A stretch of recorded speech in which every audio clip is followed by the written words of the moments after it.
mentioned earlier, हम इस part में क्या करने वाले हैं? हम इस पार्ट में पढ़ने वाले हैं about the Consumer Protection Act 1986. Okay, one thing that I want everybody to know is that Consumer Protection Act was made in the year 1986, but it was implemented in July 1987. ठीक है? क्यों बना था Consumer Protection Act? It was enacted to protect and promote the interest of consumers.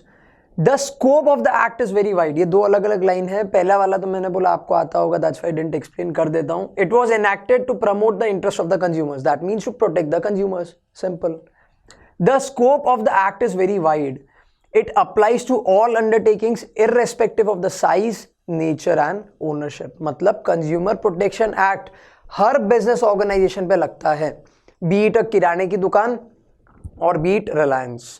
Her organization पे consumer protection act implement होता है. That is why we say that the scope of the act is very wide. What are the main features of this act? मैं in short में बताता हूं. सबसे पहला point है कि इस एक्ट ने कंज्यूमर्स को कुछ पर्टिकुलर राइट्स दिए हैं. The act has granted certain rights to the consumer to empower them and to protect their interest. Right तो दिए, क्यों दिए? To protect themselves, to protect their interest. The act also provides safeguards to consumers against defective goods, deficient services, unfair trade practices and other forms of exploitation. Act का main काम क्या है? To save the consumers, to provide safeguards to the consumer against any unfair trade practices done by either the manufacturer or the service provider. And the third one is the act has provided three-tier redressal machinery, that is district forum, state commission and the national commission. मतलब इस act ने क्या किया? हमने आपको पूरी तरीके से ट्राई किया, आपको राइट दिया बचाने के लिए, आपको हमने सेफ गार्ड भी प्रोवाइड कर दिया, बट स्टिल अगर कोई प्रोड्यूसर चीट करता है तो हमने आपको 3-tier रिड्रेसल मशीनरी सिस्टम भी दी.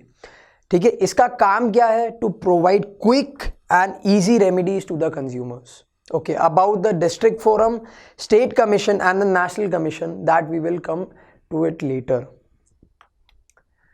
Okay, now what are the rights? जो मैंने आप लोगों को फर्स्ट पॉइंट बताया कि कंज्यूमर्स को कुछ राइट दिए हैं कंज्यूमर प्रोटेक्शन एक्ट 1986 ने. Now what are those rights? First is right to safety. That means right to be protected from hazardous goods and services. ठीक है? मार्केट में कोई भी ऐसा गुड्स नहीं बिकना चाहिए जिससे आपको हार्म हो. लेट्स से आपने बोर्ड्स में 95% स्कोर किए, आप वो दिन बहुत खुश हो, आपने मम्मी को बोला आज तो केक मैं ही बनाऊंगा घर पे या फिर मैं ही बनाऊंगी. ठीक है? आपने अच्छा सा केक का बैटर बनाया, you put it in the oven. ठीक है? आप ऐसे वेट कर रहे हो कि बस अभी बन के बाहर आएगा, और अचानक से माइक्रोवेव फट जाता है. ठीक है? 95% की खुशी एक तरफ, माइक्रोवेव फटने के कारण जो लगा वो दूसरी तरफ. मजा आया? नहीं आया ना. That is right to safety. That means it gives you the right to stay protected from hazardous goods and services. That means market में ऐसे कोई भी गुड्स नहीं बिकने चाहिए जिससे आपको कोई हार्म हो. Next is right to be informed. Informed about what? किस चीज के बारे में इन्फॉर्म करना है आपको? उनके घर पे क्या हुआ ऐसा? Of course not. Right to have complete information about the product that you are intending to buy. Basically कैसे इन्फॉर्म करेगा? आप स्टारबक्स की कॉफ़ी पीने के लिए गए तो अचानक से Ratan Tata will appear over there and वो सब बताएगा मैंने पहले दूध लिया, then I added some water, फिर कॉफ़ी, फिर चीनी. Of course not. Now how will they inform you about it? Just think about it. Even right now I am using so many products, this pen, this television screen, my T shirt, this mic, everything.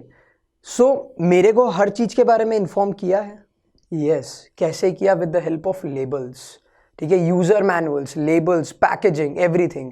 So those all things come under right to be inform. That means right to have complete information about the product that he और she is intending to buy. Next is right to choose. कभी ऐसा हुआ है कि आपके साथ में कि आप कुछ खरीदने गए हो, let's say a toothpaste, you are confuse between Colgate and Pepsodent, और अचानक से एक कंपनी का ओनर आता है, वो ऐसे बंदूक रख के बोलता है नहीं, no Colgate, no Pepsodent, only Babool. हुआ है कभी ऐसा? नहीं हुआ ना. क्यों नहीं हुआ? Because you have the right to choose. You can choose whatever you want. This means right to free choice of goods and services. That means you can select any good or any service provider that you want. No one can force you to select any particular good or service. Next is right to be heard. हम singer थोड़ी है, हमको कौन सुनेगा, है ना। Right to be heard का क्या मतलब हो गया, right to file a complain and to be heard in case of dissatisfaction, that means you should have a right to speak. अब आप बोलोगे सर उधर लिखा है राइट टू बी हर्ड, इधर आप बोल रहे हो राइट टू स्पीक, दोनों चीजें तो मैच ही नहीं होती है ना, बिना बोले सुनोगे कैसे। Right to be heard that means you have the right to speak, और आप बोलोगे तो सामने वाला आपको सुनेगा। इसका मतलब क्या हुआ, you have the right to file a complaint in which case if you are dissatisfied. Next is right to seek redressal, that means you have the right to redressal if consumer rights are infringed. इनमें से अगर कोई भी right किसी ने भी infringe करी है, then you can again go to the court and you can get redressal. And last is right to consumer education. यहाँ पे right to education की बात नहीं हो रही, that's a fundamental right. We are talking about right to consumer education, that is a consumer right. What does right to consumer education say? Right to acquire knowledge to be an informed consumer. That means you have the right to know everything. अब everything मतलब क्या, how was the universe formed, no, you have the right to know about your rights, you have the right to consumer education regarding your consumer rights, regarding your consumer responsibilities, regarding the 3-tier redressal machinery system also. So these were the consumer rights.